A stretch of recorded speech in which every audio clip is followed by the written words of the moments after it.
This cold cry for inspiration is constant.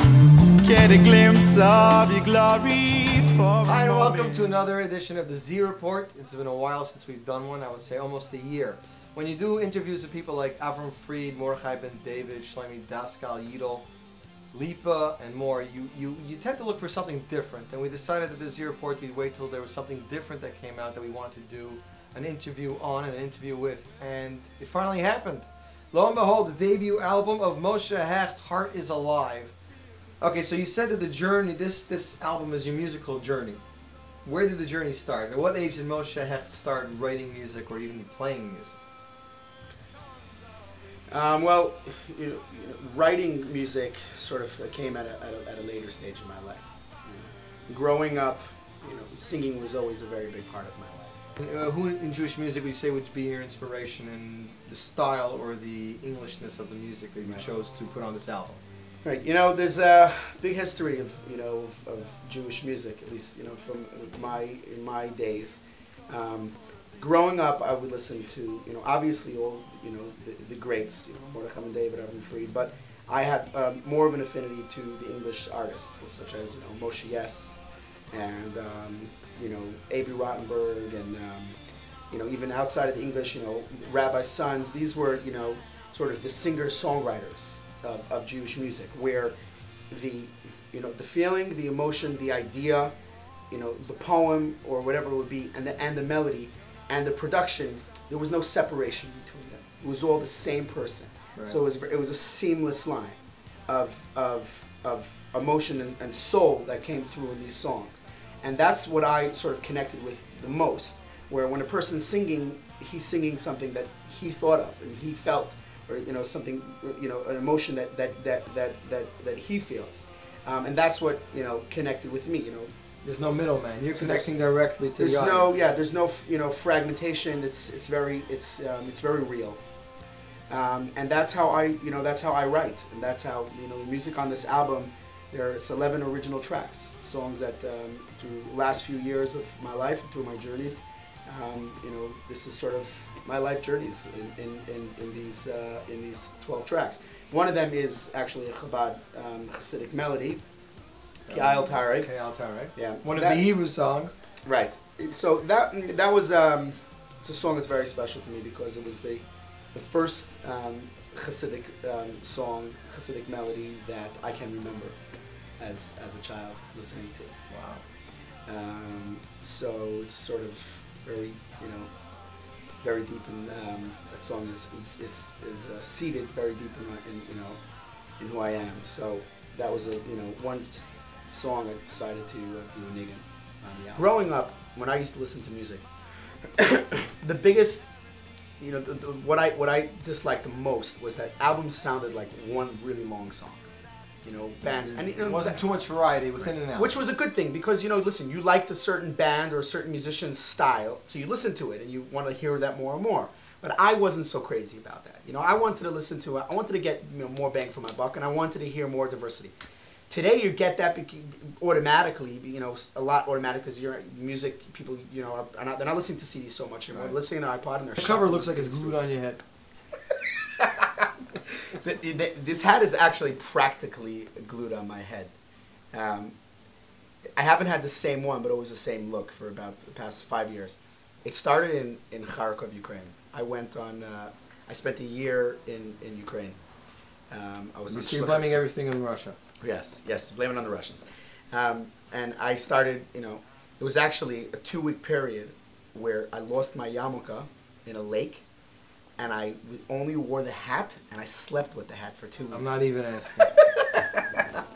What was the craziest request you got to play at a gig? Craziest request.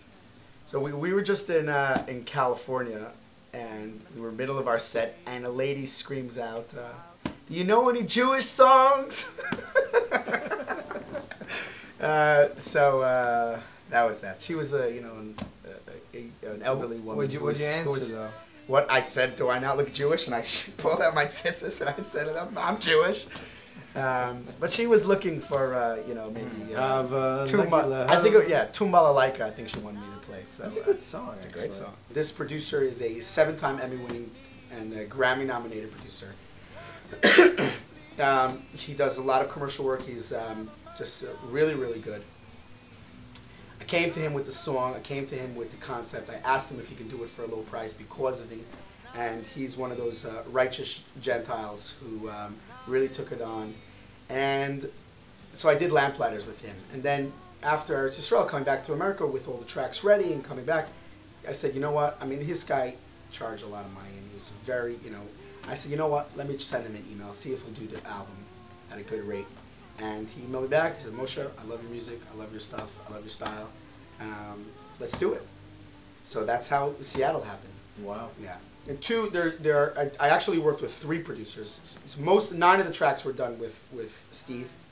And then 2 of them were done here. So one of them was done with Alon Cohen from 12 Tribe Sound. Okay. I did Taste and Heart is Alive with him. And Inspire Me was done with Jake Antelis from J. Antelis Productions out in New Jersey. So he did that. He did Inspire Me with the entire band. So most of the songs are done with studio musicians and Steve out in Seattle. But Inspire Me was a song that the band helped arrange. Right.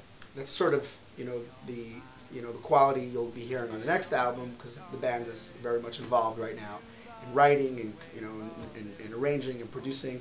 So yeah, that's this saga of the producer. That's how Seattle happened. You said before, people like Moshe Hecht and Avi Rottenberg, they write and sing their own music. Moshe Hecht and Avi Rottenberg are not known as great vocalists. No. You know what? The greatest songwriters of all time were not great vocalists. It's very rarely do you see great. Nothing bad about Avi Rottenberg and Moshe Hecht. Yeah, no. Well, they sound great singing their stuff. They're just not someone you're going to look for a solo on another. You know what? I like that. I appreciate that because it's very, very real. It's very, very real. Moshe Hecht, he had a great voice. Avi Rottenberg also has a great voice. I mean, they're not, so to speak, vocalists. Have incredible range, but it's real. There's no separation between them and the song and the feelings. It's authentic. Tell me, Moshe, the album's titled "Heart Is Alive." What does that mean? Heart is alive. Okay. So it's sort of a play off a pasuk from Shir Hashirim. I think it's Perik Hey pasuk Beis. Don't quote me though. Where Shlomo Melech writes, "Ani yishana v'libi er." I am asleep and my heart is awake. And so I don't know. I sort of take a poetic license to change it to "Heart is Alive." It rings better with me. That's the name of the album. Now, "Heart is Alive" is not necessarily like, the hit track off the album, right. But there's also another reason why I called it "Heart is Alive." In the beginning of the song "Believers," you hear a like echo sort of, kind of thing. Yeah. So that is actually a recording of my son's heartbeat. No way. In the womb. Wow. From a sonogram. From a sonogram. From a recorder. We were in the... wait, nurse, wait. I want to record this. Well, I always have a recorder with me. I mean, now I actually use my phone. I have a really good app that records and it automatically goes online, so I could hear it on my SoundCloud. I can hear it in the thing, and it goes, and I can listen to it at home on my computer. But then I used to have a little recorder with me wherever I go. And we were in the middle of producing Believers, and they were taking the recording of the heartbeat of my first son, Schneur. And looked like a photographer. And I was listening to it, and I was just very overwhelmed. It was maybe the first or second time that I heard my son's heartbeat, and I took out my recorder to record it. On the way to the studio, I was listening to it, and I asked Steve, let's see what this would sound like if it's the same tempo. It was more or less the same tempo. I think he needed to slow it down a little bit, and I think it fits perfectly with the theme of the song Believers. Believers is a song about Amunah, a song about faith. Nachma maminim b'nei maminim, that everyone is a believer. I think listening to the sound of a heartbeat of a baby before even born. Right. If that's not something that gives you a reason to have faith and a reason to believe in Eibishter, a reason to believe in life, and I don't know what is. That's amazing. So that's another reason I decided, I was struggling, what should I call the album, and because of the song Heart is Alive, and then because this album starts with the heart pumping. That's how the album, put the CD in, my child's heart pumping. So that there you have it. Heart is Alive. That's amazing. I didn't even know that. I mean, we never even discussed. We left some tidbits. Wow. Some What kind of warm-ups do you do? Well, here's one of them.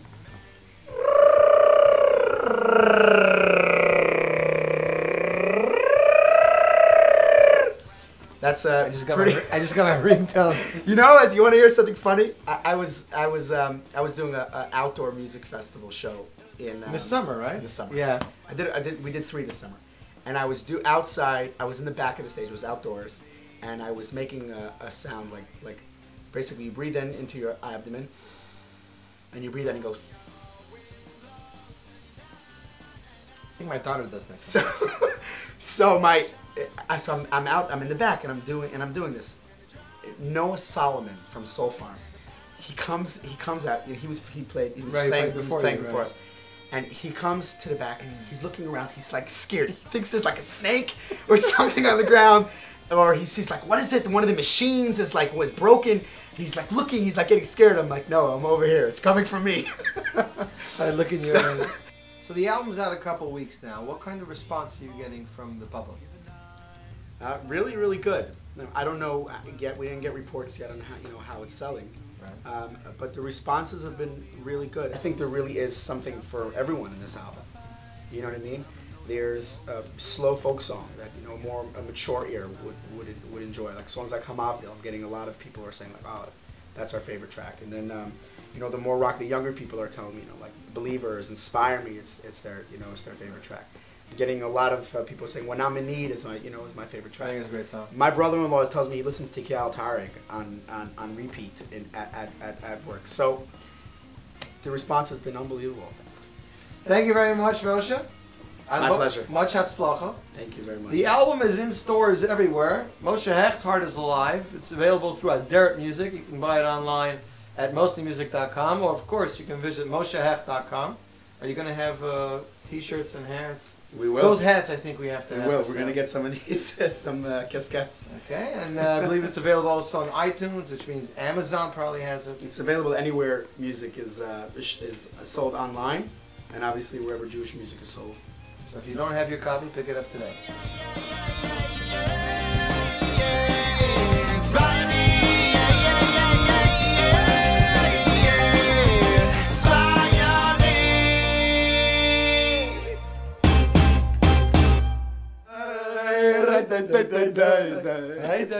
I can sing on the next album! Yes, you're on.